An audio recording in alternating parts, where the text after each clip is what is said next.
আমি যখন ৪৬তম বিসিএস লিখিত পরীক্ষা দিতে যাই নাই, এটা যখন আমার পেজে পোস্ট করেছিলাম, আমার শুভাকাঙ্ক্ষী অনেক ভাই বোন শিক্ষার্থী আমাকে বলেছিলেন, স্যার আপনি ভুল করছেন, আপনি পরীক্ষাটা দিতে যান, আপনি বিসিএস ক্যাডার হন, আপনার গ্রহণযোগ্যতা, সম্মান, মানে টাকা পয়সা সবকিছু বেড়ে যাবে। আসলে আমি একটু স্রোতের বিপরীতের মানুষ। আমি এই জন্য আমি বিসিএস নিয়ে আমার যে জার্নিটা সেটাকে আমি স্টপ করে দিয়েছি।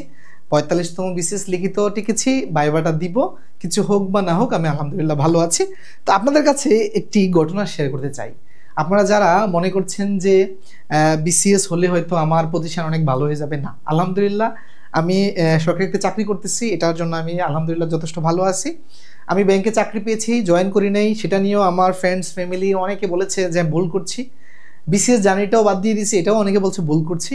কিন্তু আপনারা জেনে অবাক হবেন, আলহামদুলিল্লাহ এখন বাংলাদেশের অনেক ব্যাংক বিসিএস কর্মকর্তারা আমাকে ফোন দেন, জানতে চান কিভাবে আমার মতো একজন অনলাইন জনপ্রিয় শিক্ষক হওয়া যায়, সেই পরামর্শ তারা জানতে চান। আপনারা দেখেছেন যে জাস্ট গত 6 মাসে আলহামদুলিল্লাহ প্রায় 4 লক্ষের উপরে ফলোয়ার পেয়েছি। বাংলাদেশে মোটামুটি গণিতের জগতে এখন আমাকে একজন ক্ষুদ্র নগণ্য শিক্ষক হিসেবে সবাই একটু ধরে, একটু আশেপাশে রাখে, বড়দের পাশে রাখে। আমি তো বড় হতে পারি নাই, কিন্তু একটু বড়দের পাশে আমাকে একটু রাখে। তো এই যে অর্জনটা, এটা অনেক বিসিএস ব্যাংক কর্মকর্তারই একটি স্বপ্নের অর্জন, তারা চান এরকম কিছু একটা হইতে। তো আমার সবার জন্যই এটা আমার পরামর্শ, আপনিও মানে জনপ্রিয় হন, টাকা ইনকাম করেন, সেটা আমি চাই। কিন্তু সবচেয়ে বড় বাস্তবতা কি জানেন? একটা কথা আছে না যে গরিবের বউ সবার ভাবি, তো তদ্রূপ অনলাইন এডুকেশনটা এখন সবার ভাবি হয়ে গেছে, ঠিক আছে? মানে ব্যাংকে চাকরি পায়, অনলাইনে পড়াইতে আসে, বিসিএস চাকরি পায়, অনলাইনে পড়াইতে আসে, প্রাইমারি চাকরি পায়, অনলাইনে পড়াইতে আসে।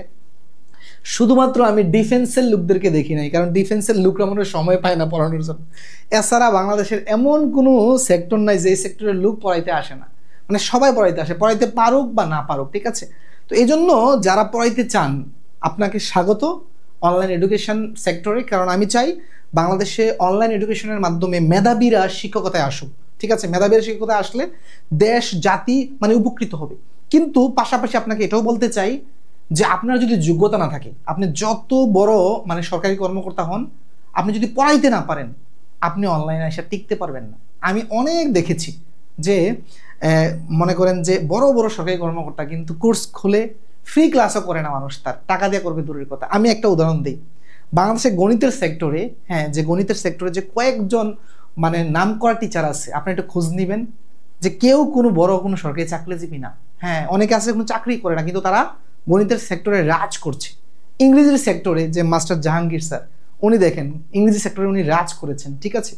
তাই আমি বলবো যে আপনি খুব বেশি মানে বড় চাকরি করেন, দ্যাট ডাজন্ট মিন দ্যাট আপনি খুব ভালো পড়াইতে পারেন।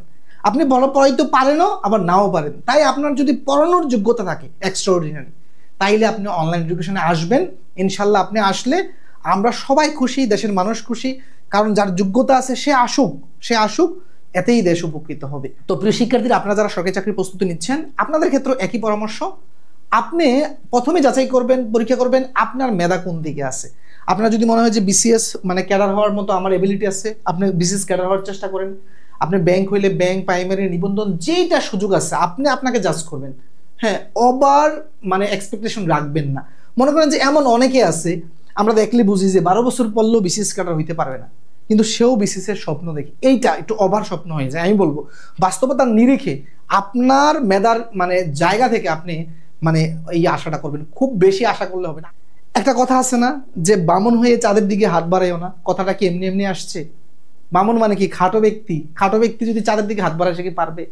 আমরা মনে করেন যে একজন 5.5 ফিট মানুষ, ঠিক আছে? আমি 5 ফিট 6 ইঞ্চি, আমি বড় জোর লাভ দিয়ে একটা 10 ফিট ধরতে পারবো। কিন্তু আমি যদি বলি যে আমি 100 ফিট উঠে যাব, আশা দেখতে হবে, মানুষের স্বপ্ন তার চেয়ে অনেক বড়, এই ধরনের ভাউতাবাজি কথা আসলে সব জায়গায় খাটে না। কথা ঠিক আছে, আপনি স্বপ্ন দেখতে হবে আপনার জায়গা থেকে, আপনি ওভার স্বপ্ন দেখলেও হবে না।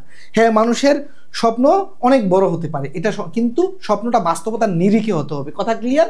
তো প্রিয় শিক্ষার্থীরা, আপনারা সবাই ভালো করেন, আপনাদের ভবিষ্যৎ জীবনে চাকরি করেন, ব্যবসা করেন, উদ্যোক্তা হন, অনলাইন টিচার হন, যে যেভাবেই থাকেন আপনারা সবাই সফল হন, সবাই পরিবার পরিজন নিয়ে ভালো থাকেন, সেই প্রত্যাশায় রাখি। আর আপনারা অনলাইন টিচিং বলেন, গণিত কোর্স বলেন, যে কোনো ধরনের পরামর্শ পেতে আমাদের পেজে নক দিবেন। ইনশাল্লাহ আমি আপনাদেরকে যথাসম্ভব সহযোগিতা করার চেষ্টা করবো। তো সবাই ভালো থাকবেন, সুস্থ থাকবেন, আল্লাহ হাফিজ।